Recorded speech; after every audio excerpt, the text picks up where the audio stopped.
मिली नामक एक लड़की अपनी बूढ़ी माँ के साथ जंगल के बाहर एक घर में रहती थी। उसे यह पता नहीं था कि उसकी माँ एक जादूगरनी थी। वह उसे बचपन में महल से चुरा लाई थी। उसे मिली के माता पिता यानी राजा रानी से नफरत थी, इसलिए वह एक दिन खिड़की के रास्ते मिली को लेकर गायब हो गई थी। जब भी राजा के सिपाही मिली को खोजने आते तो वह उसे गुलाब की एक झाड़ी में बदल देती।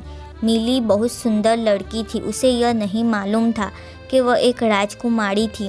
वह हमेशा यह सोचती रहती कि जब राजा के सिपाही उस ओर आते थे तो उसकी माँ उसे गुलाब की झाड़ी में क्यों बदल देती थी।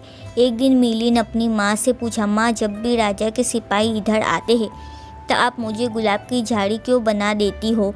उसकी माँ ने कहा, बेटी, राजा के सिपाही अच्छे नहीं हैं। अगर वे तुम्हें देख लेंगे तो यहाँ से लेकर चले जाएंगे। लेकिन जादूगरनी लोगों को गुलाब की खुशबू लेने से नहीं रोक पाती थी। वे गुलाब इतने लाल और खुशबूदार थे कि लोग अक्सर वहाँ रुककर उनकी सुगंध लेने लगते थे। एक दिन पड़ोसी राज्य का राजकुमार राजा रानी से मिलने आया और कुछ सिपाहियों के साथ जंगल में शिकार के लिए गया। जब जादूगरनी ने राजकुमार को देखा तो उसने मिली को तुरंत गुलाब की झाड़ी बना दिया। राजकुमार जादूगरनी के घर के बाहर आकर गुलाब की खुशबू लेने लगा। जब उसने सिपाहियों से उसके बारे में पूछा तो उन्होंने बताया कि वो खुशबू उस घर से आ रही थी। तब राजकुमार ने जादूगरनी के घर में जाकर उससे पानी मांगा। जब वह जादूगरनी पानी लेने अंदर चली गई तो उसने तात्कालिक गुलाब का एक फूल तोड़ा और उसे अपने कोट की जेब में रख लिया। उस रात राजकुमार ने अपने कमरे में किसी के सुबकने की आवाज़ सुनी। वह आवाज़ उसके कोट की जेब से आ रही थी। उसने देखा कि गुलाब का फूल रो रहा था। वह आंसुओं से भीगा हुआ था। यह देखकर राजकुमार हैरान हो गया। उसने गुलाब के फूल को पानी से भरे प्याले में डाल दिया। फिर उससे पूछा, क्या बात है, तुम रो क्यों रहे हो। गुलाब ने बताया कि वह मिली का एक हिस्सा था जिसे सिपाहियों के आते ही गुलाब की झड़ी में बदल दिया था। राजकुमार ने इस राज को जानने का फैसला कर लिया। अगले दिन राजकुमार छिपकर वहां गया और खिड़की से जादूगरनी को देखने लगा। वह जादूगरनी मिली से कोई बात कह रही थी जिसके हाथ पर पट्टी बंधी हुई थी।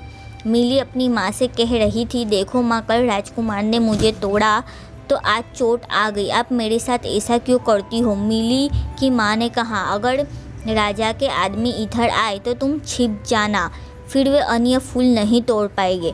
अगर उन्होंने फिर से गुलाब का फूल तोड़ा तो तुम मर जाओगी। अच्छा, इसका मतलब डर राजा के सिपाहियों से है, राजकुमार ने सोचा। फिर वह राजकुमार महल में गया। लोगों से बात करने पर उसे पता चला कि कई साल पहले कोई व्यक्ति राजा की बेटी को उठा ले गया था। अब मैं समझा, मिली ही वह राजकुमारी होगी जिसे महल से चुराया गया था। मैं इस बात का पता लगाऊंगा कि वह वाकई राजा की बेटी है। राजकुमार ने मन ही मन में विचार किया। इसके बाद वह राजकुमार उस राज्य के कुछ बूढ़े लोगों से मिला और उन दरबारियों से भी भेंट की जो अब बूढ़े होने की वजह से दरबार में नहीं जाते थे। उसने उन लोगों से उस समय की घटना का सारा ब्यौरा लिया जब राजकुमारी का अपहरण हुआ था। इसके बाद राजकुमार ने मन ही मन में कोई फैसला कर लिया। एक रात जब राजकुमार कुछ सिपाहियों के साथ दोबारा जादूगरनी के घर गया तो उन्हें देखते ही जादूगरनी ने मिली को गुलाब की झाड़ी में बदल दिया। जब वह कोई काम करने चली गई तो राजकुमार ने उस झाड़ी को जड़ से उखाड़ लिया और महल की ओर भागा। वहाँ उसने एक सुंदर गमले में उसे लगा दिया और राजा को सारी बात बताई।